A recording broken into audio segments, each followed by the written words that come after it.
ባልና ሚስቶች ነበሩ። ተጋቡና ከዛ በሰርጋቸው ቀን ባልየው በመኪና ይጋጭና ሰውነቱ ፓራላይዝድ ይሆናል። ከዛ በኋላ ሚስቱ በቃ ትቼው አልሄድም ብላ እያስታመመችው ትኖራለች። ቤተሰቦቹ በጣም ያሰቃዩት ነበረ። በተለይ እናቱ በጣም ትጎዳት ነበረ፣ ትሰድባት ነበረ ወዘተ። ያንን ሁሉ ለሱ ብላ ችላ በጣም ታግሰው ታስታመመው ጀመር።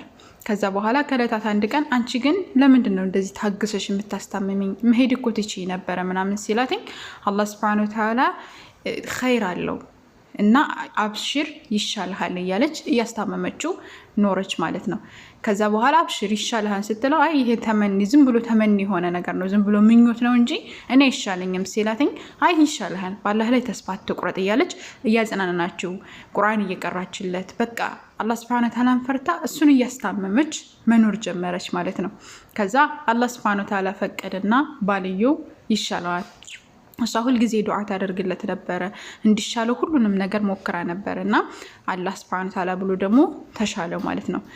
ከዛ በኋላ ሲሻለው በጣም ደስ አለት። ለአኖ እሷ በሰርጋቸው ቀን ስለሆነ እሱ ፓራላይዝድ ሆነው በቃ ሻህረ ለአሰል እሄዳለሁኝ ማለትም በቃ ጫጉላ ሽርሽር እንደሚባለው ማለት ነው እሄዳለሁኝ በናም ብላ አስባ በቃ እንደዛ እየተዘጋጀች እያለ ባሏ በጣም ተቀየረ።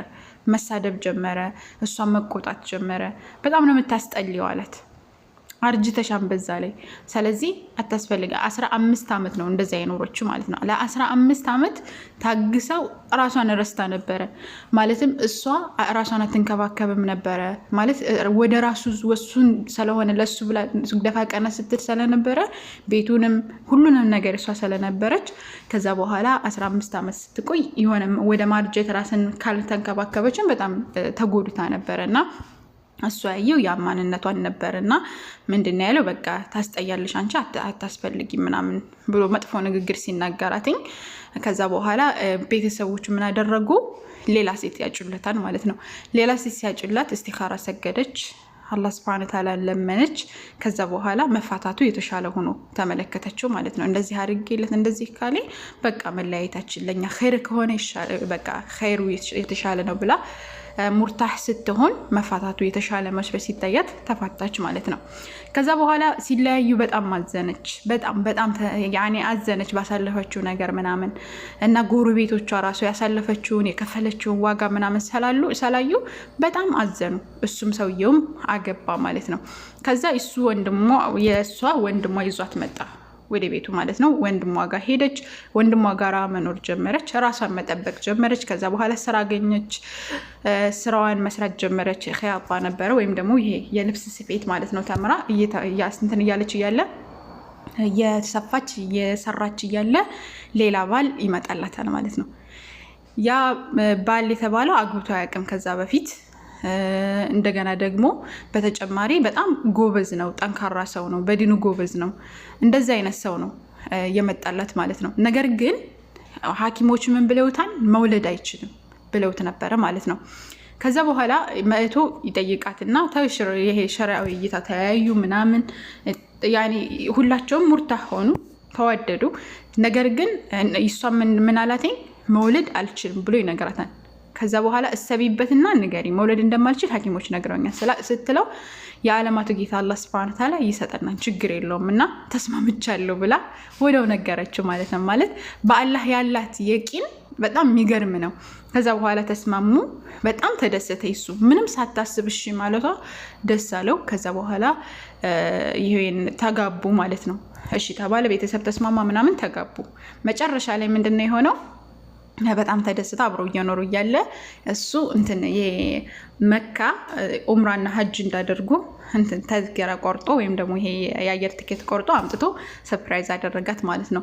በጣም ደስ አላት። በቃ የህይወት ህልሟ ስለነበረ በጣም ደስ አላት እና አብረው ሄዱ። ከዛ በኋላ መካ ሄዱ፣ ዱዓ ያደረጉ፣ አላህን ለመኑ ልጅ እንዲሰጣቸው ተመርከው አላህ ሱብሓነሁ ወተዓላ ለመኑ ማለት ነው። ከዛ በኋላ ተመልሶ አዲስ እንደተወለዱ ሆነው ተመለሱ ወደ ቤታቸው። ከዛ 6 ወር ምናምን ከቆዩ በኋላ ያማታን እሷን ሲያማትኝ ወደ ሆስፒታል ሲሄዱ አርግዘሻን ተባለች ማለት ነው። ከዛ በኋላ ባልዮ በጣም እየጮኸ የደስታ ስጁድ ወደቀ ማለት ነው። በጣም ተደሰተ። አላህ ሱብሓነሁ ወተዓላ አመሰገነ። ከዛም ደግሞ ማርገዝ ብቻ ሳይሆን ያረገዘችው ተውአም 2 ልጆች ነው ያረገዘችው፣ ወይም መንታ ነው ያረገዘችው ማለት ነው። እና በጣም ተደሰቱ ማለት ነው። አላህ ሱብሓነሁ ወተዓላ መንታ ልጆች ሰጥቶ አስደሰታቸው። ከዛ በሰላም መኖር ጀመሩ። እዚህ ላይ ምንድነው የምታዩት? በቃ አንዳንድ ጊዜ በመከራ በችግር በተለያዩ ነገራቶች ስታልፉ ወይም ደግሞ ያ መከራ ሲመጣባቸው ምንም የማያልፍ ይመስላችኋል። ተጭኗችሁ ስታዩት ምንም የማያልፍ ይመስላችኋል። ግን አላህ ሱብሓነሁ ወተዓላ ፈኢነ መዐል ዑስሪ ዩስራ ብሏል። ከችግር ጋር ምቾት አለ። ኢነ መዐል ዑስሪ ዩስራ፣ ከችግር ጋር በእርግጥም ምቾት አለ ብሎ አምላካችን አላህ ሱብሓነሁ ወተዓላ ይናገራል። እና ከችግር ጋር ምቾት አለ፣ ከችግር በኋላ ምቾት አለ። ያኔ አላህ ሱብሓነሁ ወተዓላ ነው ይሄን ያለው። ስለዚህ እነዚህ ሰዎች አላህን አመሰገኑ። አላሁመ ለከል ሐምድ ሐታ ተርዳ ወለከል ሐምዱ ሐታ ረضይት ወለከል ሐምዱ በዕደ ሪዳ ብለው አላህ ሱብሓነሁ ወተዓላን አመሰገኑ ማለት ነው። አላህ ሱብሓነሁ ወተዓላ ወኢዝ ተአዘነ ረቡኩም ለኢን ሸከርቱም ካመሰገናችሁ ለአዚደነኩም እጨምረላችኋለሁ፣ ወለኢን ከፈርቱም ከካዳችሁ ግን ኢነ ዐዛቢ ለሸዲድ ቅጣቴ በጣም ብርቱ ነው ብሏል። ይቺ ሴት አላህ ሱብሓነሁ ወተዓላ በሰጣት ነገር ያኔ ራዲያ ነበረች፣ ደስተኛ ነበረች። ያኔ አላህ የቀደረውልኝ ነገር ነው የሚሆነው ብላ አምና ስለነበረ ህይወቷ እንደገና በስተመጨረሻ ያማረ የሰመረ የተስተካከለ ሆነላት ማለት ነው። እና አላህ ላይ ያለን እምነት የቂን የሚባለው ነገር ጠንካራ እንድንሆን ያደርገናልና አላህ ጠንካራ ያድርገን። እንደተማራችሁበት ተስፋ አደርጋለሁ። አላህ ይሐፍዘኩም።